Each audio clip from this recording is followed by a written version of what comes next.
जीवन में प्रयास करो कि कभी किसी का हक मत खाओ, जीवन में प्रयास करो कभी किसी का हिस्सा मत खाओ। अच्छा, जो ये चने हैं, ये चने क्या हैं? ये चने हैं जो श्रापित हैं। और ये श्रापित क्यों हैं? ये ठाकुर जी के हिस्से के चने थे। ये चने इसलिए श्रापित हैं कि एक उज्जैन में एक बूढ़ी अम्मा रहती थी, महाकाल के मंदिर के नजदीक, और उस अम्मा को किसी ने चने दे दिए, एक पोटली में बांधकर किसी ने भेंट कर दिए, क्योंकि वो भिक्षा मांगती थी, अपनी दिनचर्या भिक्षा मांगकर ही वो पूर्ण करती थी। वो चने अब बूढ़ी अम्मा ने खाए नहीं। बूढ़ी अम्मा ने क्या किया, रात को रात्रि में जब सोई तो अपने सिर के नीचे, तकिए के नीचे दबाकर उसको सो गई। वो ऐसे ही खुले में सो जाया करती थी।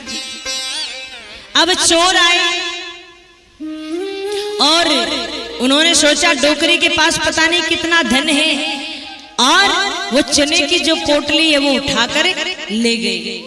अब महाराज क्या होता है, वो चोर जैसे ही सांदीपनी गुरुजी के आश्रम के समीप आते हैं तो उस पोटली को देखते हैं, तो देखते उसमें मिलते हैं चने। चोर सोचते हम चने चुरा कर ले आए, इसका क्या करेंगे, फेंक देते। और वो पोटली जाकर गिरती है उनकी कुटिया के द्वार पर। गुरु माता सोचती है, अरे ये बच्चे बड़े उधम करते हैं, बताओ चने देखो कहाँ इन्होंने फेंक रखे। वो उठाकर उस पोटली को अंदर रख देती है।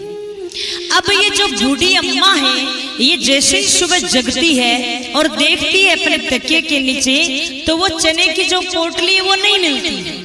और वो चने की पोटली नहीं मिलती है तो वो बूढ़ी अम्मा श्राप देती है कि मैं श्राप देती हूँ, जो ये चने खाएगा वो मेरी ही तरह जीवन भर गरीब रहेगा, ऐसे ही मारा मारा फिरता रहेगा। अब क्या होता है, ये चने तो थे ठाकुर जी के हिस्से के, लेकिन सुदामा भी कोई ऐसा ही भक्त थोड़ी है। सुदामा जी को इस बात का पता लग जाता है कि ये चने श्रापित है, और मेरा कन्हैया अगर इस चनों को खाएगा तो इसको पता नहीं कौन सा श्राप मिल जाएगा, और क्यों ना मैं मेरे कन्हैया का, मेरे मित्र के हिस्से का जो श्राप है मैं मेरे जीवन में ग्रहण कर लूं। इतना सोचकर वो चने ले लेते हैं। चने कन्हैया से क्यों ले लेते हैं, क्योंकि अब कन्हैया का स्पर्श हो चुका है उन चनों के। अब आप ये भी प्रश्न कर सकते हैं कि भाई सुदामा चाहता तो उसको फेंक देता, फेंके क्यों नहीं, खाए क्यों? तो भगवान ने इसलिए खाए,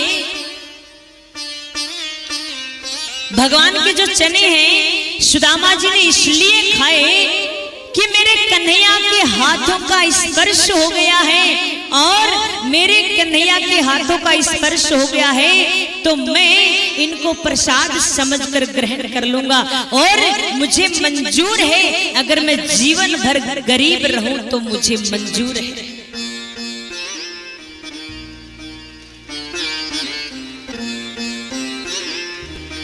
बड़े लेट जगते हो, बड़ी देरी के बाद होश आता है, चेष्टा में नहीं रहते हो हैं, लेकिन ये जीवन थोड़ा सा है और इसमें चेष्टा बनाए रखिए। अगर थोड़ी सी भी गलती हो गई तो इसलिए बड़ी चेष्टा के साथ रहा करो। अब महाराज